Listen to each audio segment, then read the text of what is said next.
All right, buckle up because this deep dive is going to be a wild one. Sounds intriguing. I'm ready when you are. We're taking a crack at Jason Robert Bell's The White Feathered Octopus. We've got excerpts, we've got his website. Let's see if we can make sense of this thing. And I use the word thing very deliberately here. I've taken a look, and yeah, thing feels accurate, not your typical novel. Not even close. Even the backstory is something else. Bell says he's hit with this brutal sciatica back in 2011.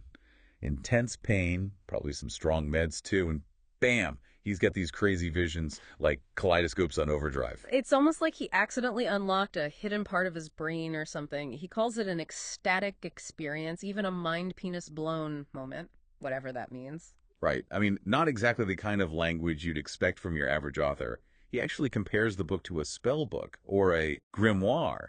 Says he barely remembers writing most of it. Okay, so we're not talking about a linear narrative here. More like a direct line to his subconscious or whatever was going on in there at the time. Exactly. It's less about telling a story and more about trying to translate these raw, unfiltered experiences onto the page. Which is what makes it so fascinating, right? Yeah. It's not just about deciphering a plot, it's about decoding a state of mind, like a literary puzzle box.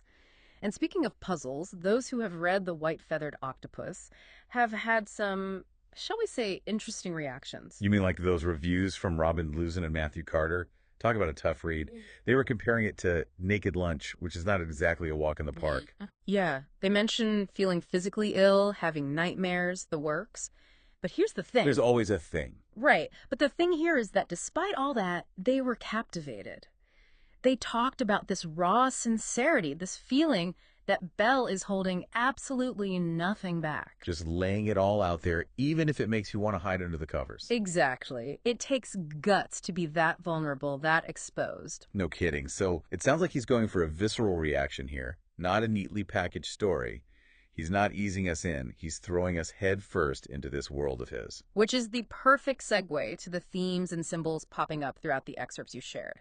We're going to see this pattern of confronting the strange and challenging, especially when it comes to technology and the way it interacts with our minds.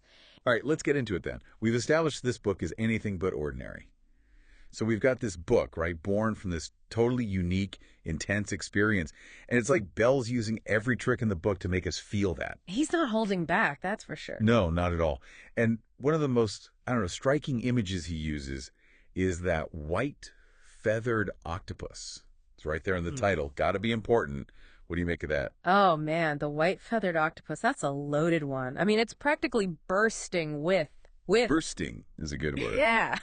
You've got the 360 beaks, the toothed, untitled snakes of Assyrian images pouring out of it. It's just sensory overload, Definitely not your average cephalopod. No, not at all. And I think that's the point. It's like Bell took everything chaotic and overwhelming and just crammed it into this bizarre, unforgettable image. And it really sticks with you. I haven't been able to get it out of my head. Exactly. And think about it. He's having these visions while his body's basically waging war on itself, probably hopped up on painkillers. Right, not exactly a recipe for tranquility. So to me, the white feathered octopus, it's like his way of expressing that feeling of what the hell is even going on? That sense of disorientation, the surrealness of the whole experience. Yeah, I can see that. It's not a comforting image, but it definitely grabs you. It's meant to. And speaking of things that make you go, there's a lot of focus on technology in these excerpts. Specifically, this thing called the Interfaith Orpheus Terminal. Oh, yeah, the Orpheus Terminal. That's a whole other can of worms. Because it sounds like something straight out of a sci-fi movie. A device that can tap into other realities, maybe even let us talk to aliens. What's Bell getting at with that? Well, this is where his work gets really interesting, really relevant to us today, even though he wrote this back in 2011. Because he's grappling with these anxieties we all have about technology, right? Oh, absolutely, especially now. Exactly. And the Orpheus Terminal, it's like a metaphor for the internet, but like on steroids.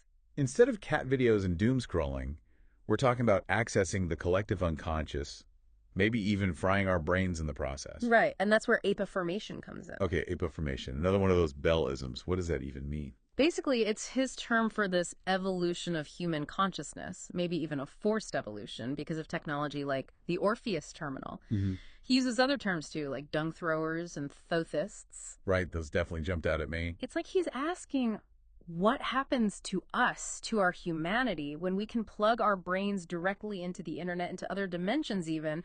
Do we evolve or do we disappear? And he keeps playing with this idea of ancient knowledge clashing with the future. Mhm. You mentioned dung throwers and thokists.